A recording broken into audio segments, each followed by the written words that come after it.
Hello, I am Dr. Palanivel. I am professor and head of the pulmonary medicine at Mahatma Gandhi Medical College and Research Institute, Sri Balaji Vidyapith, Pondicherry.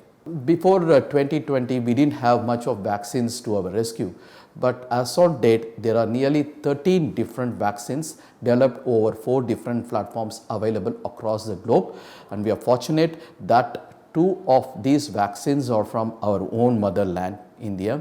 One is the Covishield, the other is the Covaxin. And I am fortunate that I am one of the primary investigators for the Covaxin trial, which was one of the largest multicentric trial conducted in India with around 28,500 population. And in my site, we have screened nearly 1,000 to 1,100 people.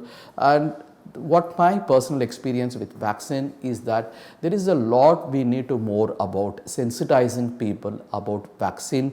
Does it really help us in protecting us from infection? Yes, vaccines are the magic bullets for a thing, but we need to understand what vaccine really does for COVID-19.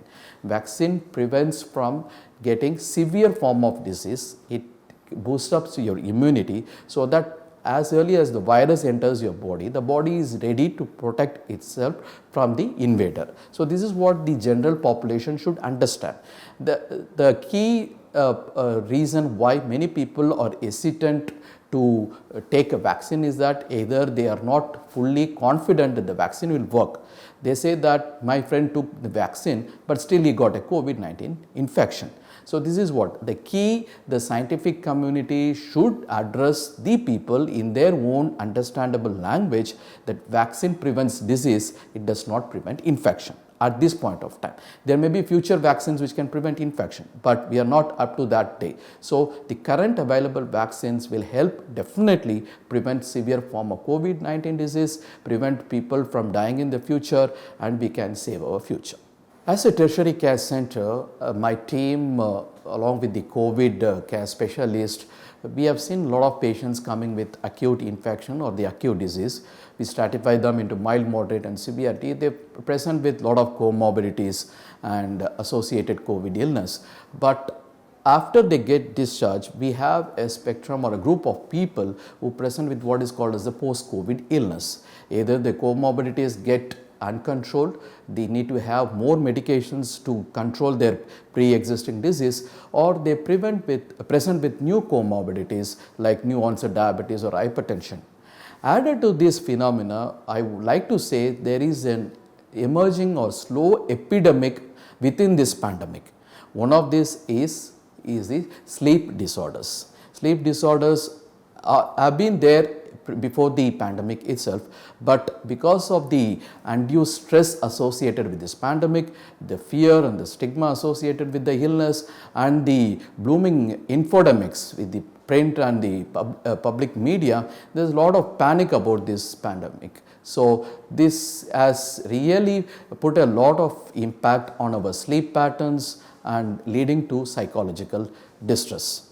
As my tertiary care center is also involving in the care of sleep disorder patients, our sleep lab, which was recently inaugurated, was greatly impacted by this COVID-19 pandemic. In fact, this has been the scenario across the country as well as globally. Most of the sleep labs in the country as well as globally had to be shut down because of this pandemic, and there were many patients whose appointments we need to cancel for in-lab polysomnography. This is one side of the coin. The other side of the coin is that this pandemic or the epidemic of sleep disorders has not disappeared during this pandemic. In fact, it has been persisting among the population and it has fueled the morbidity associated with the COVID-19 illness. Some of the key sleep disorders which have mushroomed or become greater in magnitude during the COVID-19 pandemic are insomnia, which is a sleeplessness, either acute or in the chronic form. The other disorder which has mushroomed is the obstructive sleep apnea or a sleep disorder breathing, and there are some other forms of disorders like parasomnia and other psychological illness. Yes, addressing the challenges of sleep medicine in the COVID-19 pandemic, I have already mentioned that the sleep labs could not contribute to the diagnosis and the management of sleep disorders patient. The key challenge with the sleep disorders in the COVID-19 pandemic is that there are definite populations who are manifesting sleep disorder problems during this pandemic. One of the key populations is the healthcare workers itself, who because of the increased stress imposed upon them by the COVID numbers as well as the change in their duty schedules, they are having a lot of insomnia manifestations, sleeplessness, anxiety, depression, everything was manifesting among the healthcare workers, even in our hospital.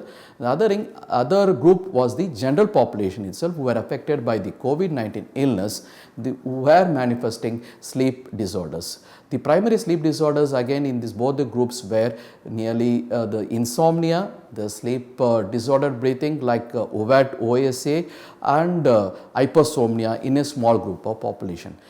In fact, this is added by the statistics which was presented in a paper published in a e-journal in June 2021.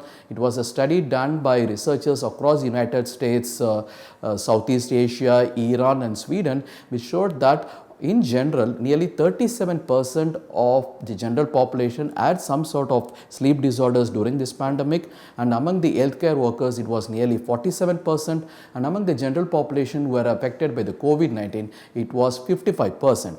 So what is exactly, is this really a gross magnitude increase? Yes, because in the pre-pandemic era, the population which was affected by the sleep disorders was to the tune of around 10% of the general population who had insomnia among the males, 20% among the females, and the prevalence of OSA was around 3.7 to 7.5% in the general population. But now you can see the gross increase nearly 3 times more than the expected. So this is definitely an epidemic which is brewing, and I think the administrators and the healthcare professionals should take a note of this.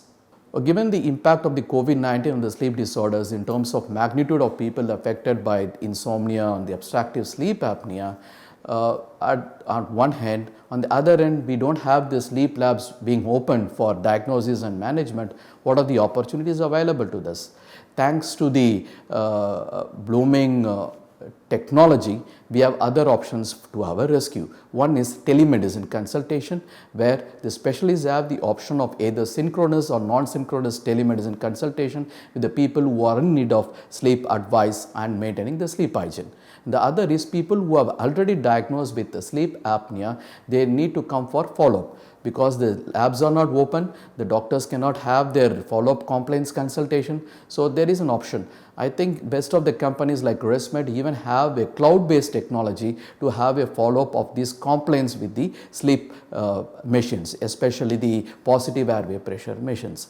And of course, those people who have insomnia, we have what is called as the internet-based cognitive-based therapy, which is the primary mode of management of insomnia. So the technology is coming to our rescue. Hopefully, the patients who are in dire need of these solutions can opt this along with their health professionals.